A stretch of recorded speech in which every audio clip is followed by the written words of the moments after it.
Bismillahirrahmanirrahim. Assalamualaikum warahmatullahi wabarakatuh. Salam sejahtera untuk kita semuanya. Selamat siang menjelang sore ya mahasiswa dan mahasiswi semuanya. Dan yang saya hormati Bu Yayu dan Pak Robi selaku dosen pendamping mata kuliah dasar akuntansi. Saya mengucapkan terima kasih telah hadir dalam mata kuliah hari ini. Mata kuliah hari ini nanti kita akan bertemu dalam pertemuan yang ke 13, yaitu tentang namanya faktur penjualan. Baik, sebelum kita mulai dalam mata kuliah hari ini, pertemuan yang ke-13 tentang faktur penjualan, kita berdoa dulu semoga kita diberi kemudahan dan kelancaran. Amin. Berdoa dimulai.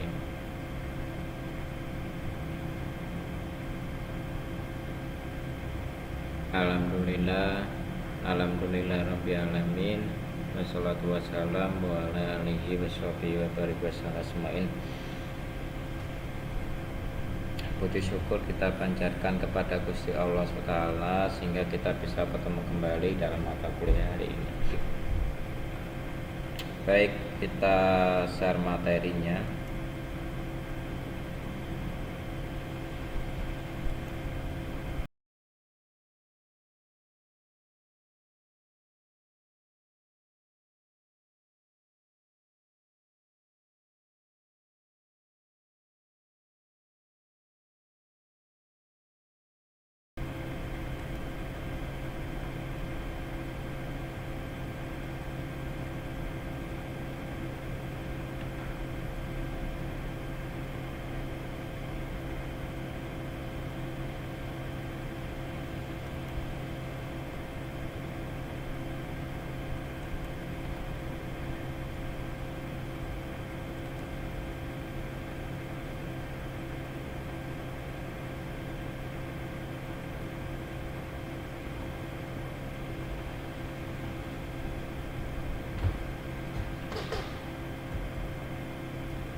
Bismillahirrahmanirrahim. Baik, untuk pertemuannya hari ini, pertemuan yang ke 13 yaitu tentang faktor penjualan ya. Tadi sebelumnya kita sudah belajar yaitu tentang faktor pembelian. Jadi antara jurnal pembelian dan faktor penjualan atau dengan jurnal penjualan itu sebenarnya sama ya, hanya berbeda aja namanya saja. Tapi dalam transaksi pembelian dan penjualan pasti ada namanya kedua belah pihak ya. Yang tadi sudah saya jelaskan di pertemuan sebelumnya tentang jurnal pembelian. Jadi harus ada bagian yang terpenting dalam bagian transaksi jurnal pembelian dan jurnal penjualan. Nah, jurnal penjualan dan jurnal pembelian itu adalah satu item bagian. Setiap kita melakukan transaksi pembelian, otomatis pihak yang kita beli akan melakukan namanya transaksi penjualan. Itu timbal balik. Karena otomatis kalau kita membeli ke tukang, otomatis akan menjual kepada uang B. Terus terusnya timbal balik. Jadi antara kedua belah pihak dari transaksi jurnal pembelian dan jurnal penjualan itu saling berhubungan ya, tidak ada percakapan karena hanya beda aja namanya saja, tapi tidak. Faktor pembelian dan penjualan itu saling sama. Bagian yang terpenting dalam sebuah transaksi, baik dari transaksi pembelian maupun dari transaksi penjualan, itu pasti ada bagiannya ya. Ada bagian dari keuangan ya, terus ada bagian gudang. Bagian gudang itu apa Pak kalau saling berhubungan? Karena bagian gudang itu akan melihat persediaan kita itu sudah ada atau masih ada atau belum. Maka bagian gudang itu sangat berpengaruh penting dalam suatu transaksi penjualan. Jadi kalau misalnya gudang laporan bahwa stok kita atas persediaan itu nanti bagaimana, misalnya stoknya kita mulai sedikit atau berkurang, itu namanya krisis. Nah, ini akan kita lihatnya apabila kita di sini di pihaknya itu penjualan akan mengecek, akan melihat laporannya dari bagian gudang itu akan melaporkan kepada bagian pimpinan atau di bagian penjualan. Nah, bagian penjualan itu akan melaporkan kepada bagian gudang. Nah, terus bagian gudang akan melaporkan ke bagian penjualan stok kita ini untuk melakukan jualan. Nanti bagian gudang akan melaporkan kepada bagian pembelian untuk melakukan pembelian apa supaya stok kita itu masih ada. Makanya namanya itu saling berhubungan. Ya. Nah, bedanya kalau di jurnal penjualan itu, kalau dalam faktur penjualan itu tidak ada namanya istilah hutang, tapi namanya adalah istilahnya piutang. Ya.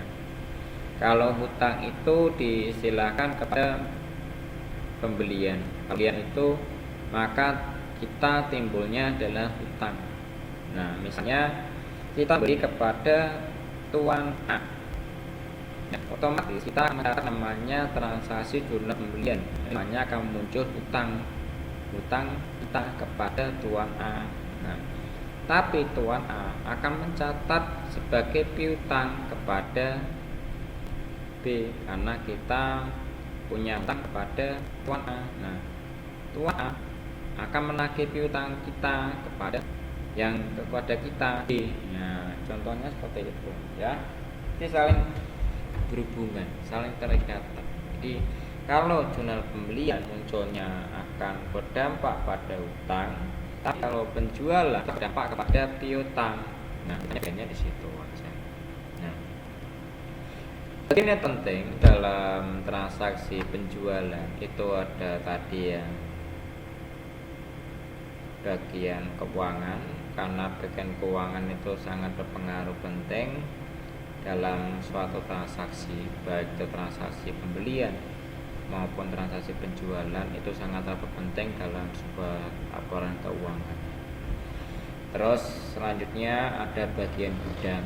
Nah, bagian gudang itu tujuannya apa? Untuk membuat laporan data persediaan, apakah data persediaan kita sudah ada atau berkurang atau belum, masih atau belum. Nah, itu gudang.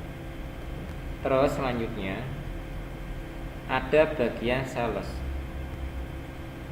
Bagian sales atau bagian marketing itu juga penting. Nah, pentingnya apa? Dalam sebuah laporan itu laporannya sangat penting sekali bagiannya untuk sales. Terus ada bagian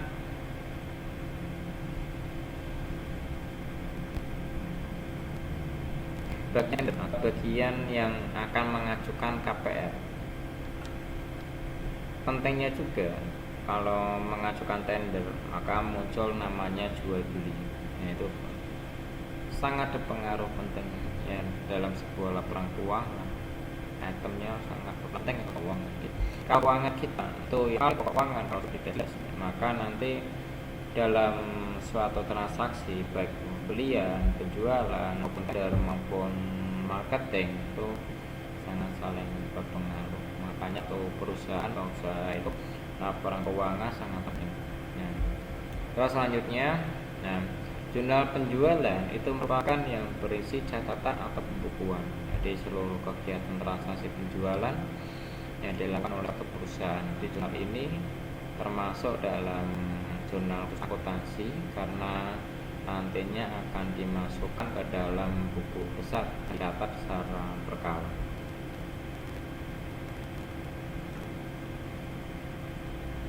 Nah, selanjutnya Ini ada jurnal khusus, itu jurnal khusus sendiri itu sering berfungsi sebagai alat mantau untuk organisasi suatu bisnis. Dan apa? Membuat transaksi tertentu jika dibutuhkan. Maka itu namanya penilaian jurnal khusus. Jurnal khusus itu ada 5 item di dalam akuntansi pertama. Mahasiswa belum mengetahui apa itu jurnal khusus ya, karena jurnal khusus itu contohnya apa? Ada jurnal pembelian, ada jurnal penjual ya, ada jurnal kas, ada jurnal penerimaan kas, dan jurnal umum. Makanya itu salah satu unsur penting dalam suatu mantauan bisnis perusahaan.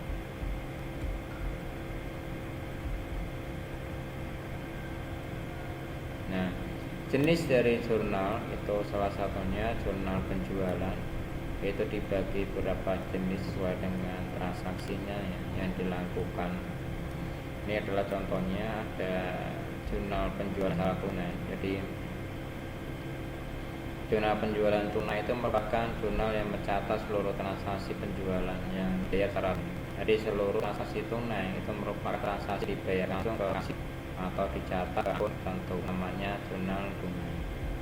Nah, selanjutnya jurnal penjualan secara kredit itu sangatlah penting juga, karena sementara jurnal penjualan secara kredit itu merupakan jurnal penjualan yang catat segala transaksi yang dilakukan secara kredit. Di transaksi ini dapat dianggap sebagai pedagang atau di mana nantinya juga dapat dilihat dengan jurnal besok atau jurnal SLI ya, itu namanya penjualan kredit. Nah, ini ada contoh faktur pembeli, faktur penjualan kepada toko Benua Jaya. Nah, toko Manunggal itu menjual kepada toko Benua Jaya di Jalan Bumutari nomor 40, di jumlahnya di sini 40, dengan nama Samsung Galaxy V ya, jumlahnya 800.000, dengan totalnya di sini 16 juta. Terus dengan jumlah 15 dengan Samsung Galaxy V dengan harga 900.000, dengan totalnya 13.500.000, menjadi totalnya 32.485.000. Nah, ini salah satu contohnya. Di sini toko Benua Jaya. Terus di sini ada namanya toko Serasi. Nah, toko Serasi ini sama ya, kita melakukan namanya faktur penjualan ya. Toko Serasi di Jalan Sultan Iskandar Muda nomor 32 dengan jumlahnya 8 ya. Samsung Galaxy Game nama barangnya dengan harga 800.000, dengan totalnya 6.400.000. Terus dengan jumlah 8 lagi dengan nama Samsung Galaxy V, total harganya 900.000 menjadi 7.200.000. Di totalnya 15.110. Nah, baik, sekarang kita contohkan ke dalam mayopnya. Mungkin kalau di dalam mayop itu kita menginput transaksi pembelian maupun penjualan itu beda ya. Nah, baik, saya share dulu contoh ke dalam mayopnya.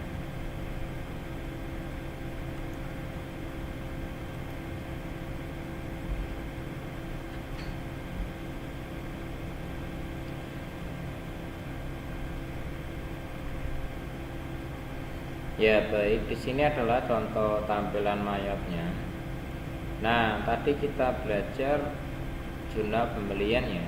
Kalau jurnal pembelian itu masuknya ke purchase terus enter purchase. Nah, tapi berbeda dengan yang kita input ke dalam penjualan. Kalau di dalam penjualan itu kita pilihnya ke bagian sales ya. Di sini sales.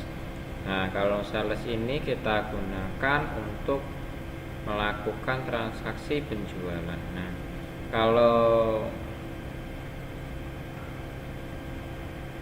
kita mau melakukan transaksi faktur penjualan, maka nanti kita bisa pilih sales Di bawahnya dengan nama di sini ada enter sales. Nah, di enter sales ini kita untuk melakukan namanya faktur penjualan. Nah, baik.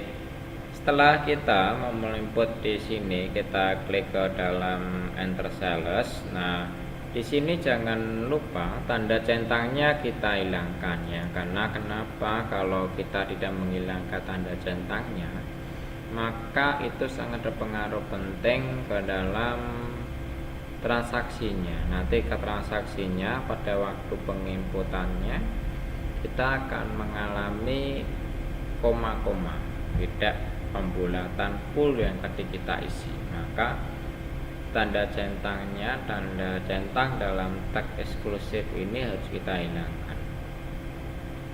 Nah, baik, sekarang kita lihat soalnya dulu. Di sini ada nama PT Manunggal itu menjual kepada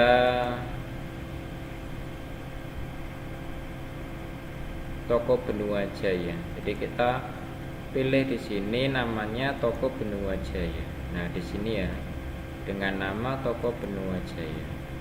Oke. Kode kita pilih use customer. Nah, sini ya. Nah, terminnya di sini ada terminnya 1/10/30. Dengan invoice-nya kita masukkan invoice-nya di sini FBC 12-1. Kita masukkan invoice-nya FBC 12-1. Oke ya, di sini ya. Tanggalnya kita perhatikan. Tanggalnya tanggal berapa? Tanggal 4 Desember. Kita masukkan tanggal 4 Desember.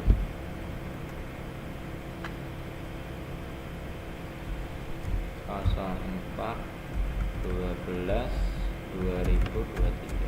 Oke, ini ya.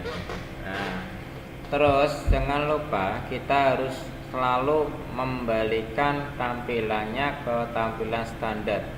Karena ini belum tampilan standar ya, maka kita harus kembalikan dulu ke tampilan standarnya. Nah, caranya sama. Pada waktu kita melakukan transaksi pembelian, kita pilih layout di sini ya. Layout di sini kita pilih item. Nah, kita kembalikan ke OK. Nanti kita otomatis tampilannya kita akan sesuai dengan tampilan standarnya. Nah,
terus kita masukkan jumlahnya. Jumlahnya berapa ini? Kita beli 20. Kita masukkan 20.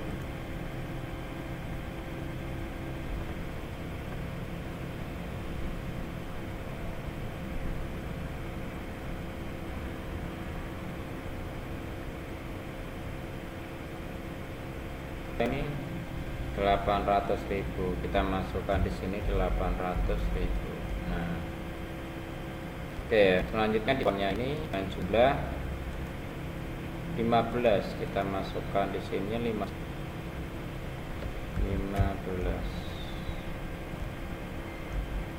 Nah, kita masukkan Samsung Galaxy V use itemnya. Kalau udah di tab dengan harga 900.000, masukkan 900.000. Oke, nah ini ya cara mengerjakannya. Kalau sudah lihat ya, ada biaya pembeliannya, ada biaya angkut, ada ya biaya angkutnya 35.000, maka kita masukkan flagnya 35.000. Nah, karena flagnya ini untuk biaya angkut, karena ada PPN kita hilangkan menjadi NT. Nah, totalnya 32.485.000 ya. Nah, di cara membuatnya seperti itu ya mahasiswa ya. Jadi kita masukkan dulu namanya toko Benua Jaya ya. Terminnya nih 1/10/30 dengan tanggal ya 4/12/2023.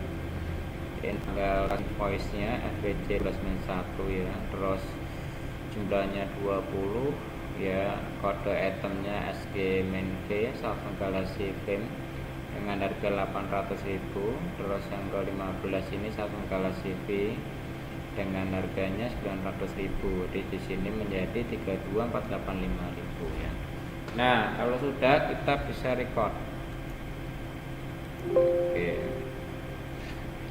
Income itu kita pilih ke dalam pendapatan atau boleh penjualan.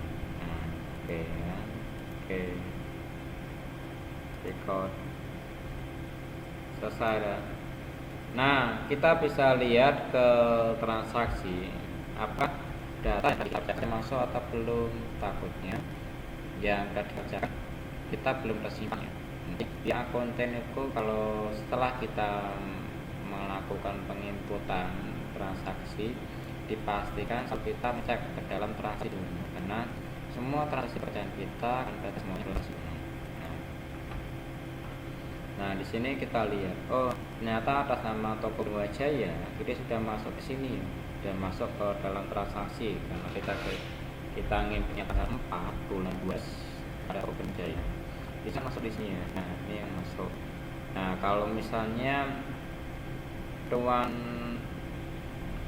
atas nama Benua Jaya itu ada penjualan, misalnya kita salah ke pencatatan, hanya kita mengatakan harusnya itu misalnya Samsung Galaxy Film-nya itu dia 20, misalnya kita bisa menggantinya ya, kita bisa perbaikinya.